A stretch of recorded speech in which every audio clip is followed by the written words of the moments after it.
Assalamualaikum, selamat tengah hari. Apa khabar? Saya Hazrin Jisad, anda bersama Burak Sihat bersama Duyung. Pada tengah hari ini, saya just nak share tekanan darah tinggi tapi tak makan ubat.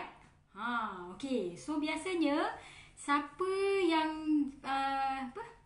sempat melihat video ni, saya tengah live.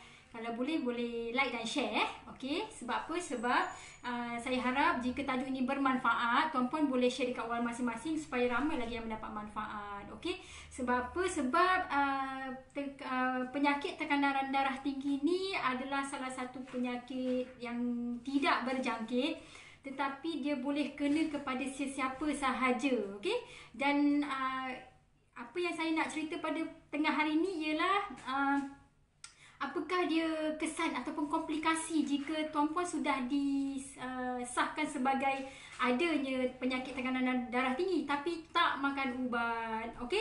So hari ni saya sebagai farmasis dekat farmasi komuniti, kami memang tidak memprescribe ubat darah tinggi, tetapi alhamdulillah ada juga pesakit-pesakit yang walk in dekat komuniti kami membuat saringan ataupun monitor. Dia dah makan ubat, dia monitor alat tekanan darah mereka dekat outlet kami. Ada juga yang datang dia ikut, tapi ada yang datang dia adalah lepas ni saya nak share banyaklah kes-kes tadi yang kami jumpa. Ada yang datang memang buat sebab nak catat, nak suruh ada satu surat yang doktor ataupun klinik kesihatan bekalkan, dia nak penuhkan dia punya jadual tu sebab minggu, contohnya dalam seminggu tu, minggu depan dia nak kena jumpa. Ataupun ada juga yang memang dia kena monitor tekanan darah dia disebabkan dia pesakit tu mengandung, ataupun dia kena monitor tekanan darah setiap hari ataupun selang sehari tu disebabkan baru sahaja tukar ubat. So cerita dia ialah yang itu bagus, tapi ada juga segelintir pesakit ataupun pelanggan yang kami jumpa, dia monitor tapi dia memilih untuk tak nak makan ubat. Sebab apa? Sebab dia ada satu macam ketakutan pada diri dia. Senang cerita, dia ambil ubat daripada hospital, dia ambil ubat daripada klinik kesihatan, tapi dia tak nak makan ubat. Tu sedih lah. So saya just nak cerita lah, saya nak ulas cerita benda ni.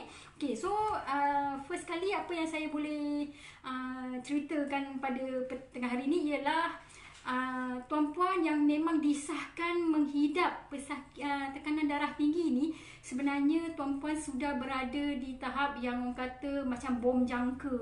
Dia dah kadang bahaya. Sebab apa? Okey, tekanan darah tinggi ni apa? Tekanan darah tinggi adalah tekanan yang dikenakan oleh saluran arteri kita untuk mengepam darah ke jantung. Okey, kalau kebiasaannya normal untuk dewasa ialah 120 sistolik dan 80 diastolik. Masalahnya bila dah meningkat umur, dibenarkan 140 stroke 90. Kalau melebihi daripada paras yang orang kata 140-90 tu, itu dah disahkan sebagai tekanan darah tinggi tahap 1.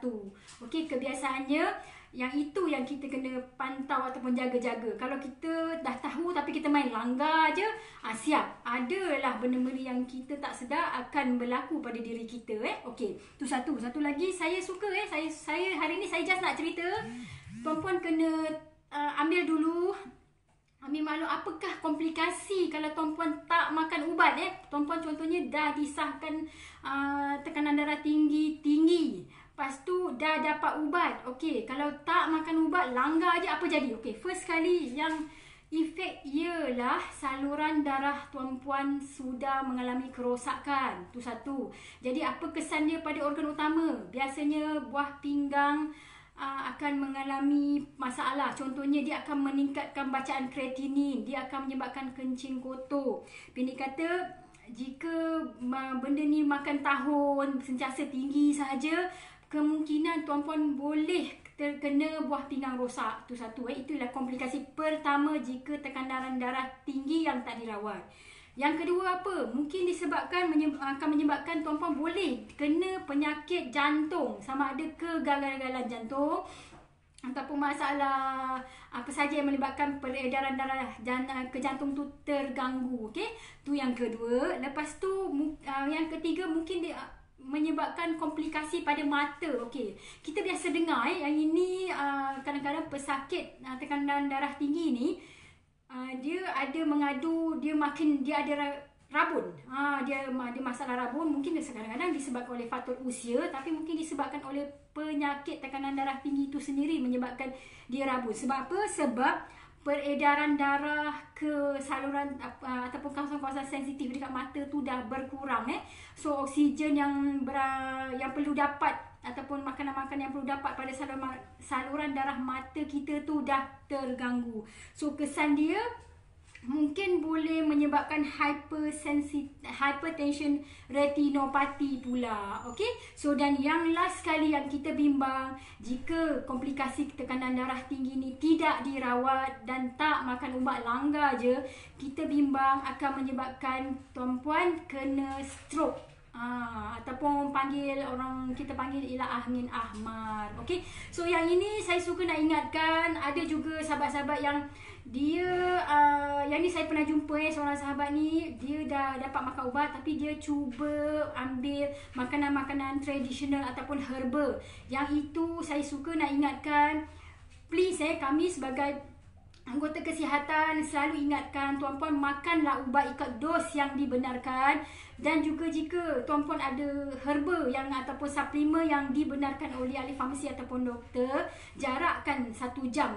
Contohnya kalau makan ubat darah tinggi tu sebelah pagi, lepas 1 jam tu mungkin tuan-puan boleh makan. Contoh macam vitamin C, minyak ikan, minyak itulah, ataupun suplemen-suplemen yang dibenarkan. Sebab apa? Sebab kita tak nak ada interaksi. Senang cerita, bagi pesakit tekanan darah tinggi ni, jangan orang kata just nak makan ubat herba sahaja. Kalau memang dah disahkan ataupun dah terima ubat daripada doktor ataupun ahli farmasi, makan ubat tu, jangan berhenti. Okey, kalau nak makan ubat pun ataupun herba yang dibenarkan, jarakkan 1 jam daripada pemakanan ubat darah ubat tadi.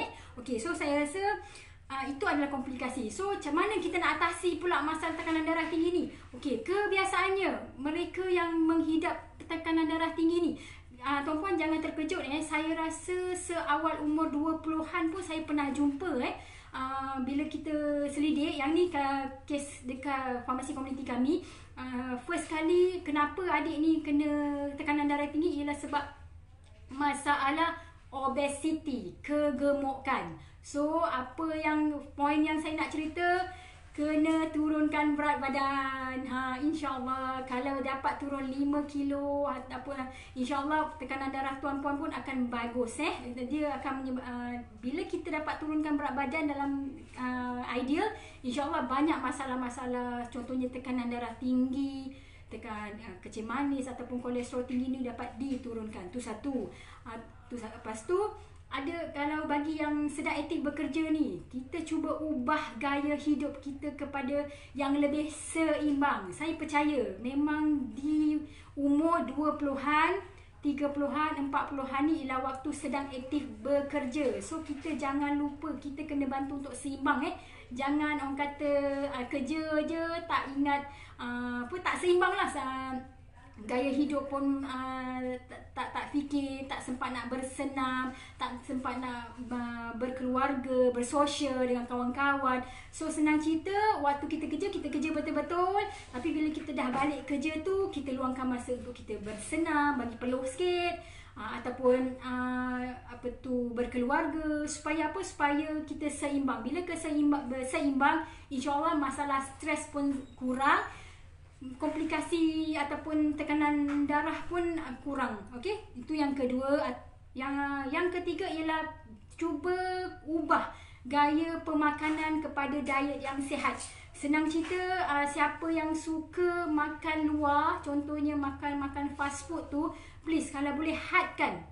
Bila tuan-puan dah disahkan je tekanan darah tinggi dan dapat rawatan doktor, please ubah sikit-sikit tuan-puan punya gaya makanan. Contohnya kurangkan makan yang tinggi garam lah, tinggi garam ataupun makanan-makanan yang orang kata fast food ni. Okey. Lepas tu dan seterusnya ialah tuan-puan boleh cuba juga herba-herba, contohnya daripada teh hijau ataupun bawang putih yang bagus. Kita percaya benda-benda ni yang bagus untuk bagi metabolisme badan kita bagus. Dia adalah sebagai anti kolesterol semula jadi juga. Okey.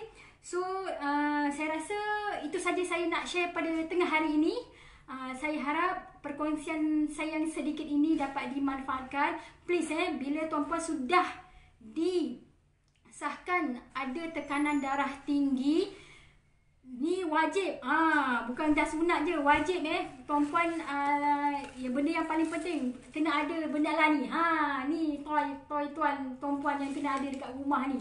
Please please, bukan untuk orang lain, untuk diri sendiri. Dapatkan satu ni ada dekat rumah. Kalau boleh monitor hari-hari dengan cara setengah jam lepas tuan-puan bangun tidur, monitorlah tekanan darah tuan-puan dengan guna alat tekanan darah tinggi ni seperti ini. Ataupun cara lain ialah monitor dekat klinik kesihatan ataupun farmasi komuniti yang menyediakan perkhidmatan perkhidmatan untuk ujian tekanan darah ini. Kalau macam dekat komuniti kami buat ujian ni secara percuma sahaja. Tuan-puan boleh walk in. So senang cerita, please cari jalan.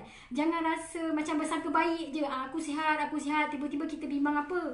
Kita bimbang, tuan-puan tak pernah monitor pun tekanan darah, tiba-tiba pengsan. Bila orang jumpa, kita tengok rupanya tekanan darah dah 200. Kat situ dah banyak lagi benda yang kita tak boleh nak rawat. Hai Cik Ain, Kak Ain, terima kasih kerana menonton. Saya just cerita pasal tekanan darah tinggi So, dan juga apakah cara yang kita boleh bantu sahabat-sahabat kita ni. Kak Ain salah seorang daripada coach yang juga mempromosikan gaya hidup sihat. So saya suka nak cerita, siapa yang sempat untuk balik awal boleh ikut Kak Ain dekat BS kan Kak Ain? Faham, dekat Bukit Serindip Petangi, join aerobik Kak Ain kan. Okay. So saya rasa itu saja. Moga perkongsian saya yang sedikit ini dapat dimanfaatkan. InsyaAllah jika ada apa-apa yang tuan-puan nak pertanyaan, boleh komen di bawah ataupun PM sahaja kami. Kami berada di 3 tempat, di Duyung, Pekan Duyung, Farmasi Duyung, Farmasi Duyung Serkam Melaka dan juga Farmasi Duyung Gemencik. Itu sahaja. Terima kasih. Ingat, anda sihat, kami gembira. Assalamualaikum.